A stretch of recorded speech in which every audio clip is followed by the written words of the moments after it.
So now we are starting with inhibitors of cell wall synthesis. We have covered cell membrane, polymyxins, proteins, ठीक है, then ribosomes, then nucleic acid, that is fluoroquinones, ठीक है, proteins वाले अपने tetracyclines, amphanicols, aminoglycosides. Now we are at the cell wall. So there is a trick to learn. They firmly binds to bacterial cell wall. Firmly is phosphomycin, which is very important in UTI infection. Bind is beta lactam. Bacterial is bacitracin. Cell is cycloserine for TB, and wall is for MRSA, that is for Staphylococcus resistant strains. So let's revise them. Firmly binds to bacterial cell wall. V तो vancomycin, C से cycloserine, B से one is bacterial, another is beta lactam, bacitracin sorry, another one is beta lactams, then last is phosphomycin. Phosphomycin is used for UTI infection, bacitracin is used topically, then vancomycin is used for MRSA, and cycloserine is used for TB, neural TB basically. So cell wall synthesis has 3 stages. So first is cytoplasm the block construction होएगी, उस तो बाद ਜਿਹੜੇ ਨਾਮ ਨਾਗ मतलब इस पूरा एक स्ट्रक्चर जो बन जाएगा, इस स्ट्रक्चर ने बाहर आना है जो क्रॉस लिंकेजिंग करवानी है. फर्स्ट इज साइटोप्लाज्म ਦੇ ਵਿੱਚ स्ट्रक्चर बनेगा, दूसरा इन्होंने क्रॉस करके बाहर जाना है, तीसरा बाहर जाके क्रॉस लिंकेजिंग करवानी है. ठीक है, हुण देखो जिहड़ा आ फर्स्ट स्टैप है, स्टैप्स ऑफ बिल्डिंग, नाग ते नाम नूं कौन रोक दिंदा है? साडा फॉस्फोमाइसिन इत्थे रोकता. सैकेंड बैसिट्रेसिन, बैसिट्रेसिन किस स्टैप में रोकता है? ये इनू इत्थे रीसाइकलिंग नहीं होता, मतलब आउटसाइड नहीं आंदा है बेसिकली. ठीक है, आउटसाइड नहीं आंदा होगा. उस तो बाद ठीक है एक होगी cross linkaging. So first drug we are going to study is fosfomycin. It is of natural origin, streptomyces fradiae. Neomycin भी की सी स्ट्रेप्टोमाइसिस फ्रैडी, तो एक मैकुलेट आप पढ़ी सी टाइलोजन, वो भी की है streptomyces fradiae. So fosfomycin, write the important points. Fosfomycin, streptomyces Freddie.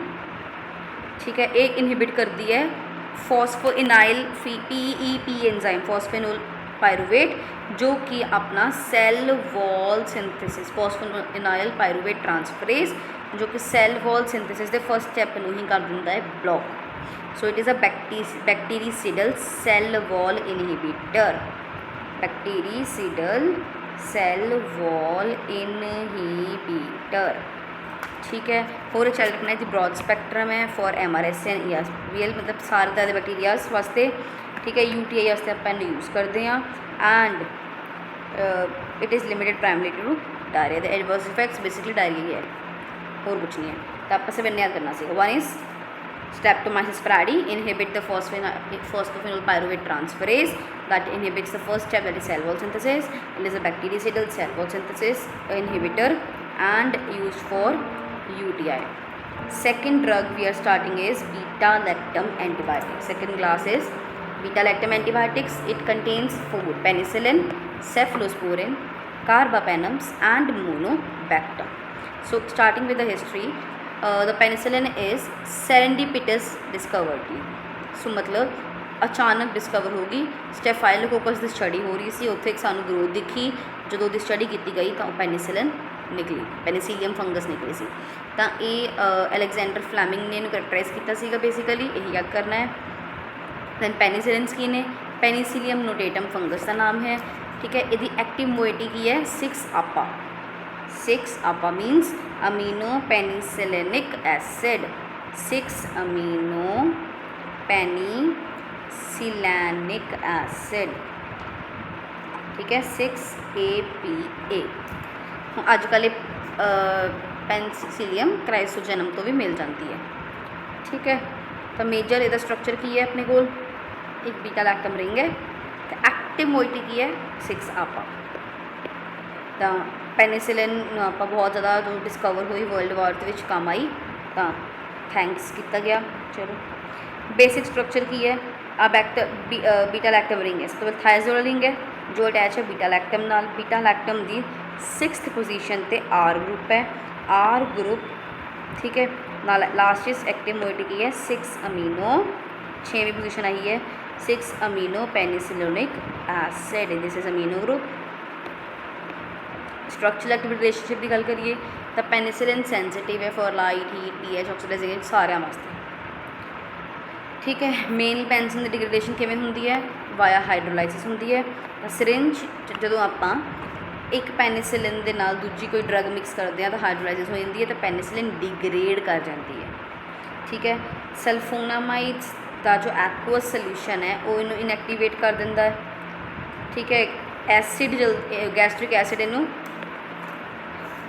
Hydrolyse कर दिंदा है, इसलिए आप इन ओरली पेपर नहीं दे सकते। तो किवें दिंदे आ आपां पर एंट्री दिंदे आ सोडियम पोटाशियम सॉल्ट की फॉर्म विच दिंदे आ या ट्राईहाइड्रेट दे सकते हैं मतलब पर उस आपां इहदे नाल पानी जोड़ के भेजांगे तो वाटर सॉल्युबिलिटी वध जाएगी तो हाइड्रोलिसिस घट जाएगी। सो क्योंकि ये सेल वॉल इनहिबिटर है ठीक है, पहला पॉइंट याद रखना है। दूसरा बैक्टीरिसिडल टाइम डिपेंडेंट किलिंग। आपां जिहड़ियां माइनोग्लाइकोसाइड्स वगैरह पढ़ियां से उस की सीगा कंसनट्रेशन डिपेंडेंट किलिंग, ये आ गई टाइम डिपेंडेंट किलिंग। बैक्टीरिसिडल है, it interferes with bacterial cell wall. ये किहड़े स्टैप नाल इंटरफेयर करती है transpeptidation means inhibition of transpeptidase enzyme. It inhibits transpeptidase enzyme और एंजाइम की करता है पेनिसिलिन बाइंडिंग प्रोटीन्स नाल डील करता है। पेनिसिलिन बाइंडिंग प्रोटीन्स के नाल डील करता है। बीटा लैक्टम का स्ट्रक्चर डीएलएन वर्गा बकवास है ठीक है। यदि अपने आप ही ऑटोलाइजिन एक्टिवेशन होंगी है। सो ये तो आप पढ़ना है कि नॉर्मल सेल वॉल की कंस्ट्रक्शन एवं होंगी है डीएल वर्गी। डीएल कंपाउंड है वो वर्गी यदि सेल वॉल कंस्ट्रक्शन होंगी है तो यदा ऑटोलाइसिस होंगी है मतलब बैलेंस है नेचर विच ऑटोलाइजिन एंजाइम इनू अपने आप तोड़ देता है ताकि एक्सपेंशन हो सके सेल वॉल की। तो एक्सपेंशन हुई then we have transpeptidase enzyme ठीक है जो कि करेगा इत्थे एक प्रॉपर मैश बना देगा। हुण इस मैश नाल अगे ये सेल वॉल ग्रो नहीं कर पाएगी तो यदा हो जाएगा ओस्मोटिक लाइसिस ठीक है। तो अनबैलेंस सेल वॉल है जी उन्हें तो मर ही जाना। तो मॉलिक्यूलर मिमिक्री कह लो या सुसाइडल इनहिबिशन कह लो, इन्हें मर ही जाना है। तो ऑटोलाइसिस ना की हो रहा है ठीक है, कहता कटिंग हो रही है ट्रांसपेप्टाइडेज नाल ऑलमोस्ट इनएक्टिव परमानेंट ब्लॉकेज हो रही है तो रप्चर एंड पे हो रहा है। तो हूँ ग्राम पॉजिटिव तो ग्राम नैगेटिव सैल वॉल से डिफरेंस की है। सब तो पहले आप सैल वॉल इनहिबिट कर रहे हैं ना, तो कि सैल वॉल पॉजिटिव कि नैगेटिव। जी पॉजिटिव होंगी वो होंगे लिपोटिकोइक एसिड तो पेप्टाइडन ग्लाइकन सैल वॉल बहुत मोटी होंगी है ठीक है, थिक होंगी है लेयर। तो ये पेप्टाइडोग्लाइकन लेयर बहुत पतली होंगी है तो outer lipid cell membrane present होंगी है। पेप्टाइडोग्लाइकन्स बने होंगे आ नाग ते नाम दे एंड स्ट्रक्चर इज इस टेट्रापेप्टाइड्स होंगे ने बस नाग ते नाम ठीक है। तो देखो this is penicillin gram negative वास्ते, इधर ग्राम पॉजिटिव वास्ते। आ पेनिसिलिन आई इस पंज चो पेनिसिलिन लंघ गई अंदर आ गई। ये चों जो पेनिसिलिन है इम्परमीएबल है अंदर नहीं आ पाएगी। इम्परमीएबल लेयर नाल पेनिसिलिन पास नहीं कर पाएगी प्रोटीन्स चों। तो जोड़े एंजाइम्स पूरे इकट्ठे होणगे ये इत्थे ड्रग नूं कर देणगे destroy and will come inside. इत्थे पेनिसिलिन जी इकट्ठी होएगी टारगेट दे कोल पहुँचेगी तो टारगेट नूं किल करेगी। बीटा लैक्टम रिंग दे विच की हुंदा मैं तुहानूं पहले दसदा सेंसिटिव है for external influence any light heat pH something hydrolysis हो जाएगी ठीक है। तो इंजैक्शन तो पहले रिकॉन्स्टिट्यूट करो, इंजैक्शन ध्यान नाल देखो ड्राई है टाइम डिपेंडेंट किलिंग करती है। एफिकेसी यदि ज़्यादा होंगी है आइसोटोनिक कंडीशन होस्ट विच ते क्रोनिक इन्फेक्शनस दे विच इहदी एफिकेसी घट जाती है।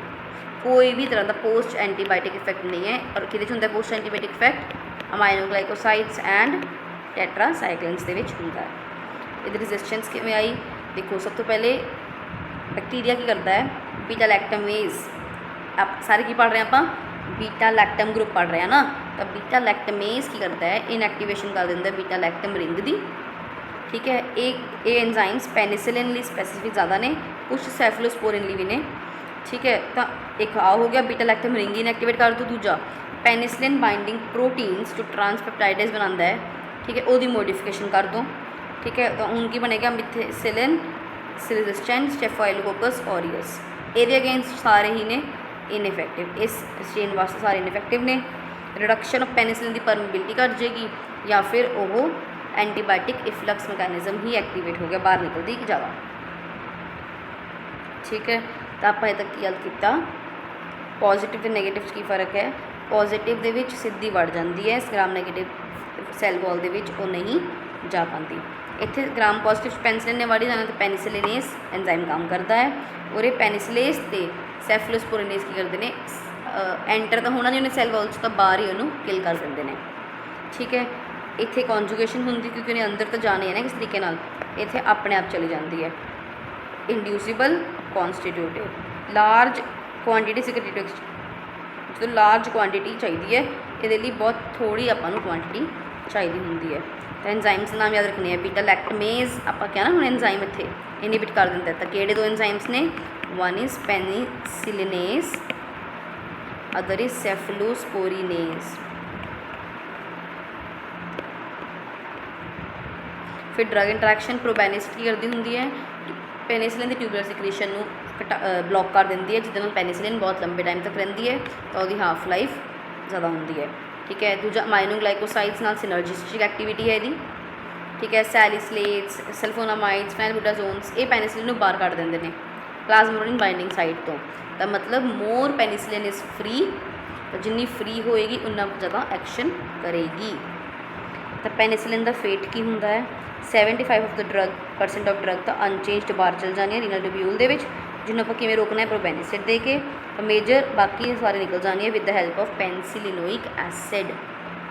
ठीक है, प्रोबेनिसिड किवें काम करती है, प्रोबेनिसिड यूरिक एसिड की रीअबजॉर्प्शन घटा देंदी है, तो ऑर्गैनिक एसिड की सिक्रीशन भी घटा देंदी है। यूरिक एसिड रीअबजॉर्प्शन घटेगी, मतलब यूरिक एसिड सिक्रीट हो जाएगा।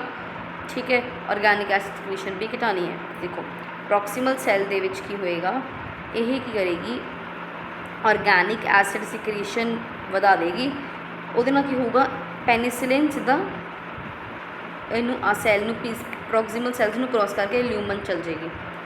ठीक है, तो उस तक आराम एक्शन करेगी अपना।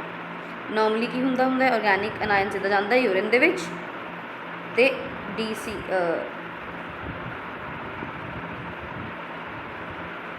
ठीक है, पेनिसिलिन चलेगी, इत्थे आयन जाता होंगे नॉर्मली। प्रोबेनिसिड की करती है, पेनिसिलिन यूरिन फिल्ट्रेट भेजती है, फिल्ट्रेट कुछ टाइम तक रहेगा, तब तक ट्यूबुलर सिक्रीशन ब्लॉक्ड रहेगी। Adverse effects hypersensitivity to acid है, पेनिसिलिक एसिड जोड़ा आप इत्थे पढ़िया सीगा मेजर मेटाबोलाइट है, उहदे करके जो हाइपरसेंसिटिव रिएक्शन होंदी है वो एडवर्स इफेक्ट है। मेनली इम्यूनोटॉक्सिसिटी हो सकती है, जीआई डिस्टर्बेंस ते platelet dysfunction. Contraindication hyper sensitive नहीं देना, प्रैगनेंट नहीं देना, ओरली देना नहीं है, बिकॉज एडमिनिस्ट्रेशन ते सैप्टिसीमिया ते शॉक हो जाता होंदा आ, ते पोटाशियम ते सोडियम दी doses penicillin potassium sodium penicillin की डोज नहीं बढ़ानी अगर पहले ही इलैक्ट्रोलाइट इम्बैलेंस है, रीनल डिजीज़ है या कोई भी तरह का हार्ट फेलियर हो रखा है, वो ओवर स्टिमुलेशन हो जाएगी ना फिर डिपोलराइजेशन नाल। हजे तक आप कहानी पढ़ी बेसिक जी। हुण सब तो पहले पेनिसिलिन की क्लासीफिकेशन आती है अपने को। पहला आता है पोटेंशिएटेड पेनिसिलिन, फिर आती है एक्सटेंडेड, नैरो ते ब्रॉड।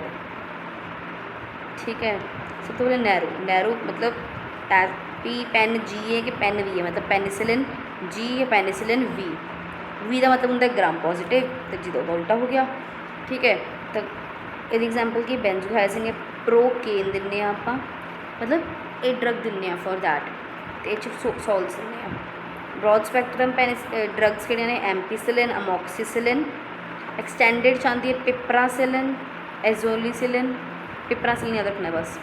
तो ये चाहती है पोटेंशिएटेड मतलब कॉम्बिनेशंस, तो अमोक्सक्लैव, पहला कॉम्बीनेशन, एम्पीसिलिन ते सल्बैक्टम दूसरा कॉम्बीनेशन, टैजोबैक्टम ते पिपरासिलिन तीसरा कॉम्बीनेशन, ठीक है, एम्पीसिलिन ते फ्लूक्लोजाजैलिन चौथा कॉम्बीनेशन,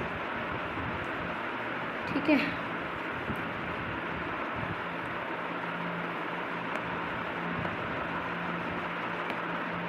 हम नैरो स्पैक्ट्रम डिस्कस कर रहे हैं। सब तो पहले वो आप दो पढ़े ना, एसिड स्टेबल तो एसिड ससैप्टिबल। लैट्स पेनिसिलिन जी कहता सोडियम या पोटाशियम के नाल सॉल्ट वांगू होएगी, ये डिपट प्रोकेन या बेंजोथायरन सॉल्ट्स दिन्ने आप, दिस आर डिपट पेनिसिलिन्स, मतलब इकट्ठे कर दिन्ने उत्थे, ठीक है। एक इंटरनेशनल यूनिट का यूनिट होंदा है। इंटरनेशनल यूनिट की है, amount of activity present in one international unit of the pure crystalline standard salt of penicillin ji.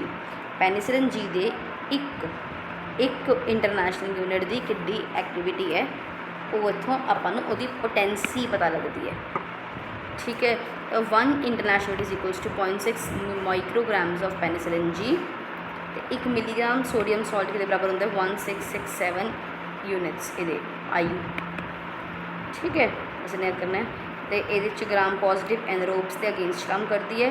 Gram positive common एनरोब्स जिमें कि क्लोस्ट्रीडियम ते बैसिलाई, जी आप अजकल दे रहे हो कि दे रहे हैं milligram per unit of body.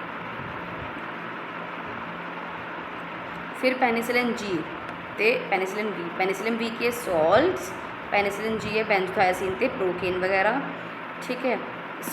We वाली वाटर सॉल्यूबल होंगी है पर देखो प्रोकेन वाली पेनिसिलिन कहता कार्डियक कंडक्शन इफेक्ट करती है, तो पुअर पेनिट्रेशन है अख, प्रोस्टेट ते CNS, पर पेनिसिलिन की परमेबिलिटी बढ़ जाती है इन्फ्लेमेशन ऑफ मैनिजेस दे विच, तो ये CNS चली जाती है। वैसे दे पेनिट्रेशन इज़ पुअर पर इन्फ्लेमेशन दे विच बढ़ जाएगी। पेनिसिलिन जी स्ट्रेप्टोमाइसिन के नाल कंबाइन करके आप दिन्ने आ, ठीक है। फिर नैरो स्पैक्ट्रम बीटा लैक्टमेज ये सीगियां लेबाइल, मतलब पेनिसिलिन जी। हम आप पढ़न लगे हैं बीटा लैक्टमेज रेजिस्टेंट, ठीक है। इन्हों कहेंगे एंटी स्टेफाइलोकोकल पेनिसिलिन्स, मतलब स्टैफ प्रोड्यूस करता है पेनिसिलिनेज एंजाइम, तो पेनिसिलिन किल हो जाएगी। बस याद रखना है एंटी स्टेफाइलोकोकस, तो बीटा लैक्टमेज रेजिस्टेंट है, तो इन्हों यूज़ करते हैं मेस्टाइटिस मेनली स्किन ते बोन इन्फेक्शन। मेस्टाइटिस यूज़ करते हैं क्लॉक्सासिलिन अगर लैक्टेशन है, अगर ड्राई है तो सिंपल क्लॉक्सासिलिन ऊपर सोडियम क्लॉक्सासिलिन। लैक्टेशन के दौरान की देवांगे क्लॉक्सासिलिन, तो उस तो बाद ड्राई विच देवांगे आप ये देवांगे sodium cloxacillin, H only cloxacillin, ठीक है। एंड मेथिसिलिन रेजिस्टेंट स्टेफाइलोकोकस ऑरियसली आप देंगे वैनकोमाइसिन या फिर fluoroquinolones, it is a drug of choice. वो स्ट्रेन्स जो कि मोस्टली बीटा लैक्टम्स तो रेजिस्टेंट हो चुके हैं उन्होंने कहने आप MRSA, ये ड्रग कि मेथिसिलिन वो तो रेजिस्टेंट हो चुका है, ये ड्रग है मेथिसिलिन। तो vancomycin and fluoroquinolone drug of choice है। तो आप नैरो स्पैक्ट्रम की याद किया कि दो ने, एक तो बीटा लैक्टमेज सेंसिटिव है, दूजा रेजिस्टेंट है। सेंसिटिव पेनिसिलिन बी वाले आ, पेनिसिलिन जी वाले आ, इनू आप ओरली दिन्ने आ। सोडियम पोटाशियम सॉल्ट आते हैं ये अंदर अपने, ये अंदर प्रोकेन ते बेंजाथाइन आते हैं, इन्होंने आप इंट्रामस्कुलर या इंट्रावेनस दिन्ने हाँ।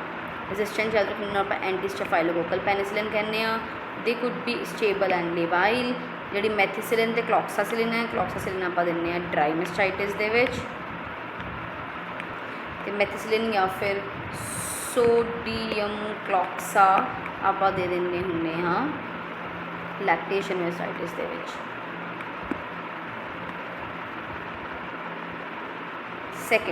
Second is the broad spectrum, ठीक है। तो ब्रॉड जो रखना है AAB आब, the ampicillin amoxicillin it's broad spectrum drugs, इन्होंने आप ओरली ही दिन्ने, ठीक है। मॉक्सिलिन की होंगी है हाइड्रोक्सी एम्पिसिलिन आप मॉक्सिलिन कहने, ठीक है। ये बैटर पेनिट्रेशन होंगी है, तो बाइल सिक्रीट होंगी है, ਮੋਸਟਲੀ ਆਪਾਂ ਇਹਨੂੰ ਕਲੈਵਿਨਿਕ ਐਸਿਡ ਨਾਲ ਹੀ ਮਿਕਸ ਕਰਕੇ ਦਿੰਦੇ ਹਾਂ। ਤਾਂ ampicillin is very much important drug for listeria meningitis. Listeria ਲਈ ਕਿਹੜੀ ਦੇਵਾਂਗੇ ਆਪਾਂ? Ampicillin. Third class is extended spectrum, मतलब ब्रॉड स्पैक्ट्रम वाले सारे मारती है प्लस सूडोमोनास, तो वो थोड़ा एक्सट्रा मारेगी तो इनू कहते एक्सटेंडेड स्पैक्ट्रम। इनू कहते एंटी सूडोमोनाल पेनिसिलिन। सूडोमोनास के अगेंस्ट उस स्टेफाइलोकोकस वालियां सीगियां, कौन? नैरो वालियां, ठीक है। और ये लिस्टीरिया के अगेंस्ट काम की ना आप। हुण इनू burn, UTI, biliary tract infection, septicaemia किसी च भी यूज़ कर सकते हैं आप। इनू आप यूरिडो पेनिसिलिन भी कहते हैं, ठीक है। नैरो मार्जिन ऑफ सेफ्टी, ठीक है। पिपरासिलिन ते टैजोबैक्टम, ये दो एग्जाम्पल्स ने पिपरासिलिन, तो इन्हों आप कंबाइन दिने करके टैजोबैक्टम नाल जो बीटा लैक्टेमेज इनहिबिटर है। तो एक ड्रग दे रहे हैं आप बीटा लैक्टेम वाली, दूजे इनहिबिटर भी दे रहे हैं, कॉम्बीनेशन पोटेंशियल ड्रग दे रहे हैं, ठीक है। तो हुण इत्थे एंटी सूडोमोनाल पेनिसिलिन ने एक्सप्लेन किया है कि जी पिपरासिलिन है वह जो पोलर साइड चेन होंगी है ना, वो अलाउ करती है स्विम करना, तो allow through the porin channels, जोड़े पोरिन चैनल्स ने वो थ्रू बाहर आन दिंदी है, ठीक है। आ पोरिन्स के थ्रू स्विम करके आ गई बाहर, ठीक है। हुण तो ये बैरीयर क्रॉस कर देंदी है। आप दिंने पिपरा तो टैजो कट्ठियाँ, टैजो को दिंने ताकि जो बैक्टीरिया वो एक्ट करे, वो सरवाइव कर जाए, वो बैक्टीरिया मार देगा, इनहिबिटर है ना जोड़ा। तो आप 3 H का रखने हैं, हाइपर सेंसिटिविटी रिएक्शन, हाइपोकैलेमिया, क्योंकि पिपरासिलिन की करती है ये अंदर सोडियम होंदा है, ठीक है। तो ये किडनी अनायन गैप क्रिएट कर देगी, तो उस अनायन ग्रेडियंट करके पोटाशियम का लॉस होएगा, जो तो हाइपोकैलेमिया। तीजा ब्लीडिंग, हाई डोजेज के प्लेटलैट की एग्रीगेशन वध जाती है, प्लेटलैट्स की एग्रीगेशन वध जाती है, तो ब्लीडिंग का रिस्क वध जाता है, एग्रीगेशन घट जाती है। एग्रीगेशन घट होगी, क्लॉट नहीं बनेगा, क्लॉट नहीं बनेगा तो रिस्क बढ़ेगा, ठीक है।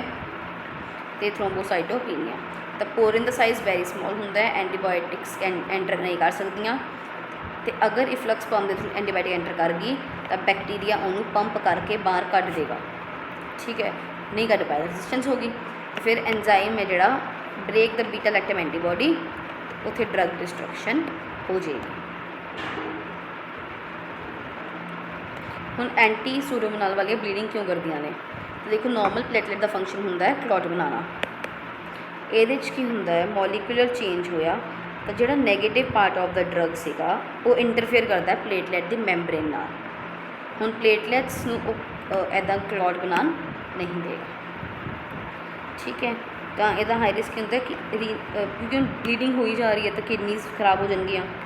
एंटी कोएगुलेंस आपां कोशिश करते हैं देने की, ठीक है। तो सर्जिकल वॉच आउट, मतलब सर्जनस देखते हैं जोड़े पिपटैजो है इन्हू अवॉइड ही करते हैं।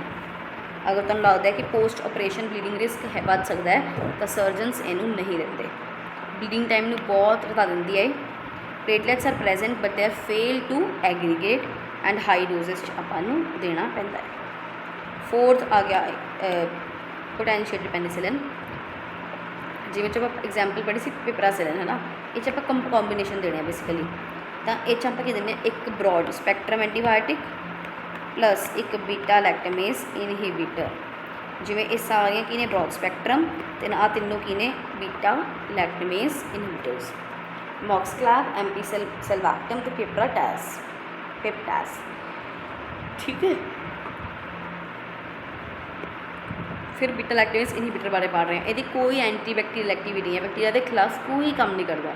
फिर ये करता की है सुसाइड इनहिबिशन, जिमें क्लैवुलिनिक एसिड इनहिबिट करता है बीटा लैक्टमेज, ठीक है।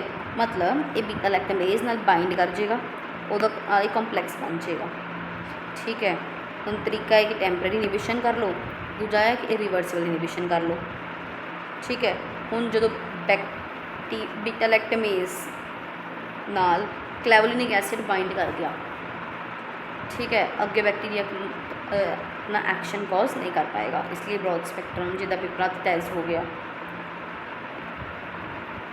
यह MRSA के अगेंस्ट पर फिर भी इन्नी इफेक्टिव नहीं है क्या। हम जो साइड इनहिबिशन क्या किमें तो मैं क्या एसाइल एंजाइम कॉम्पलैक्स बन जाएगा। ठीक है, देखो clavulanic acid they bind to active site, उत्थे बन गया कॉम्पलैक्स। पहला ही सीगा टैंपरेरी इनहिबिशन बना ली, दूजा कैमिकल अटैक करके परमानेंट एंजाइम की डिस्ट्रक्शन करवाना चाहांगे। हुण ये कैमिकल अटैक हो ही जाएगा तो परमानेंटली एंजाइम डिस्ट्रक्ट हो गया, तो जो एंजाइम फट जाएगा सारा एंजाइम प्रॉपरली डिस्ट्रॉय हो जाएगा, उन्हें आप कहेंगे सुसाइडल इनहिबिशन। ठीक है, तो let's decode the antibiotic synergies ratios. तो मतलब इस याद रखना बेसिकली आप कि जी अमोक्स है तो क्लैव है, एम्पीसिलिन तो सल्बैक्टम है, पिपरा तो टैज है। रेशो चल करनी है कि आप दें 4:1, 2:1, 8:1।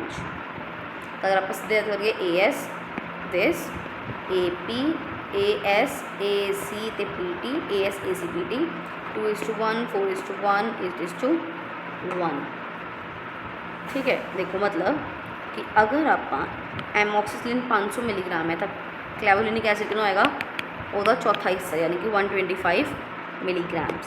सेम बाकियों का भी है, तो 2:1 मतलब यदा दुगना, तो 8:1 मतलब 1 वाला ड्रग 1/8 होएगा। ठीक है, तो एंटीबॉडी बायोटिक की होंगी है साड़ी सोल्जर होंगी है जो बैक्टीरिया लड़न आती है। बीटा लैक्टमेस की होंगे वो शील्ड होंगे है जो उन्होंने बचाते हैं तो बैक्टीरिया मारते हैं। तो बीटा लैक्टमेस का इनहिबिटर की होंगे जो उस शील्ड को तोड़ देता है तो एंटीबायोटिक बाहर आती है तो एक्शन करती है। फिर अमोक्सक्लैव, एम्पी सबस्ट्रेट, एम्पी सल्बैक्टम तो पिपरा तो टैज फर्क की है, पहले तो रेशो लिख देंगे। दूजा साइनोसाइटिस, ओटाइटिस, अपने कन्न लंग सब इन्फेक्शन जी भी है अमोक्सक्लैव देवांगे। निमोनिया च आप एम्पीसिलिन सल्बैक्टम देने, तो किसी तरह का निमोनिया हो जो सूडोमोनास भी कवर करना हो पेपरा तो आप टैजो देने। आ याद रखना नेक्रोटिजिंग, फिशाइटिस तो सैप्टिक वूंड्स आप देने पिपरासिलिन तो टैजोबैक्टम। ठीक है, okay. Second class of the drug is कार्बापेनम्स या फिर पेनम्स।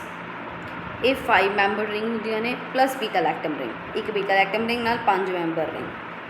ठीक है, अपन पेनिसिलिन की कंपेरिजन करिए जो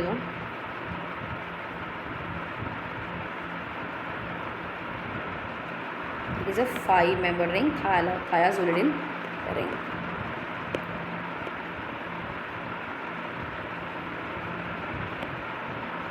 ठीक है, हुण ਇਹਦਾ बहुत ज़्यादा ब्रॉड स्पैक्ट्रम होंदा है, मतलब it is active against aerobic and anaerobic.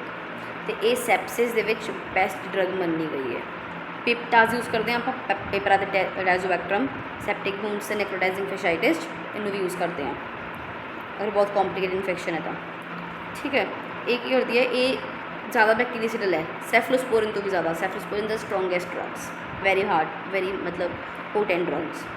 ठीक है, एक ही करती है पैप्टाइडोग्लाइकन्स नूं सैल वॉल दे विच तोड़ दिंदी है, उन्होंने बाइंडिंग नहीं होने दिंदी प्रॉपरली पेनिसिलिन बाइंडिंग प्रोटीन्स नाल। चलो एग्जाम्पल आयमडोरा, इमी पैनम्स ते डोरा पैनम। इमी पैनम ते डोरा पैनम ब्रॉड स्पैक्ट्रम है, हाइड्रोलाइजिस नहीं होंगी विद बीटा लैक्टमेजेस, पेनिसिलिन दी होंगी है। Broad spectrum penicillin could be narrow broad और extended spectrum. It is administered IV, penicillin is administered either IM और IV। ठीक है, it penetrate well into body tissues and fluid and excreted by glomerular filtration. इधर adverse effects है nausea, vomiting, diarrhoea.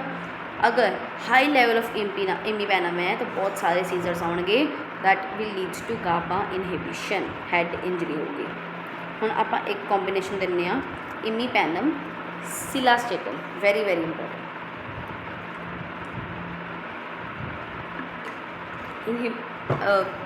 इमीपेनम की है basically renal tubular dipeptidase enzyme का inhibitor है। ठीक है, तो इस ड्रग की हाइड्रोलाइसिस करता है डाईहाइड्रोपेप्टाइडेज 1 किडनी के विच। हाइड्रोलाइसिस तो बचने वास्ते आप इस कॉम्बीनेशन देने बिकॉज सिलास्टेटम की है डाईहाइड्रोपेप्टाइडेज 1 इनहिबिटर। इमीपेनम खुद की है इस डाईपेप्टाइडेज का इनहिबिटर है तो यदा हाइड्रोलाइसिस कर देंदी है डिहाइड्रो पेप्टाइडेज एंजाइम। ठीक है, तो आप सिलिस्टेटिन क्यों दिंने आ? बिकॉज ऑफ दी हाइड्रोलाइसिस तो रुकने वास्ते। तो अकेली इम्पैनम क्यों नहीं देनी? क्योंकि अकेली की करती है हाइड्रोलाइसिस रैपिडली हो जाता है डायपेप्टाइज एंजाइम नाल। ठीक है, क्योंकि खुद रीनल ट्यूब्यूल के प्रेजेंट है तो ड्रग लैवल्स यूरिनरी के घट रहिंदे है, इसलिए आप कली इसलिए नहीं देंगे क्योंकि जल्दी पार हो जाती है, यूरिन चल जाती है एंड एंटीबैक्टीरियल एक्शन घट रहिंदा है। तो सिलिस्टेटिन के नाल मिलके ये जल्दी डिग्रेड नहीं होंगी। अगर आप मीरोपेनम दईए तो सिलिस्टेटिन की लोड़ है ही नहीं, क्योंकि वह हाइड्रोपेप्टाइडेस एक्शन ही है नहीं का। कार्बापेनम कहता इम्पैनम सिलिस्टेटिन क्यों चाहिए है? सेम वही गल आप लिखी हुई है। ये भी इनहिबिटर है रीनल डायपेप्टाइडेस का, ये रीनल मैटाबॉलिज्म नू घटा दिंदा है, तो ज़्यादा देर तक यूरिन दे विच रहिंदी है दोनों चीज़ां। ठीक है, मैं दसता हूँ। तो कई कॉम्बीनेशन पर पढ़ ले, हम आप पढ़ रहे हैं इमिपेनम तो सिलिस्टेटिन चौथा कॉम्बीनेशन। सिर्फ अमोक्सक्लेविजनोरल दिंने आप, इनू आप दिंने सैप्टिक शॉक दे विच, इनू आप दिंने सीगे न्यूक्लियोटाइजिंग फैशाइटिस ते सैप्सिस दे विच। एक गोल्ड स्टैंडर्ड ड्रग है फॉर पैनकटाइटिस ते रप्चर्ड बाउल ते क्रिटिकल कंडीशन से आप देना पसंद करते हैं। होर की है, ये सीजर रिस्क बहुत ज़्यादा ने बिकॉज एक गाबा इनहिबिट करता है। अमोक्सक्लेव दे विच डायरिया रिस्क बहुत ज़्यादा है, तो पिपटैज दे विच किडनी रिस्क बहुत ज़्यादा है। तो बीटा लैक्टम एंटीबायोटिक्स, ठीक है, इसका मैकेनिज्म DLA के नाल दा सेम है। बीटा लैक्टम का मैकेनिज्म DLA वर्गा ही होंदा है। इत्थे आप पेनिसिलिन बाइंडिंग प्रोटीन्स नूं आपां कर दिंदे हां इनहिबिट। ठीक है, हुण इनहिबिट करता थर्ड स्टेज के दौरान, इत्थे प्रॉपर सैल वॉल बनेगी ही नहीं। टाइम डिपेंडेंट किलिंग है, बैक्टीरियल एफिशिएंसी उन्नी देर रहूगी जिन्नी देर जिन्ना टाइम तुहाडा जिहड़ी कंसनट्रेशन ऑफ ड्रग है वो मिनिमम कंसनट्रेशन तो वध रहेगी, टाइम डिपेंडेंट। ठीक है, दूसरा रखना है पोटेंशियल पेनिसिलिन्स की सीगे broad spectrum plus beta lactamase inhibitors. Metabolic protection किवें कीती आपां? एग्जाम्पल दो इम्पैनम सिलिस्टेटिन ते डाईहाइड्रो पेप्टाइडेज ट्रांसफरेज। तो स्टीवॉर्डशिप के तीन चीज़ां होंदियां ने, ड्रग राइडोस ते राइट ड्यूरेशन। हमेशा उदों तुहानूं क्लीनिकल सक्सैस मिलेगा।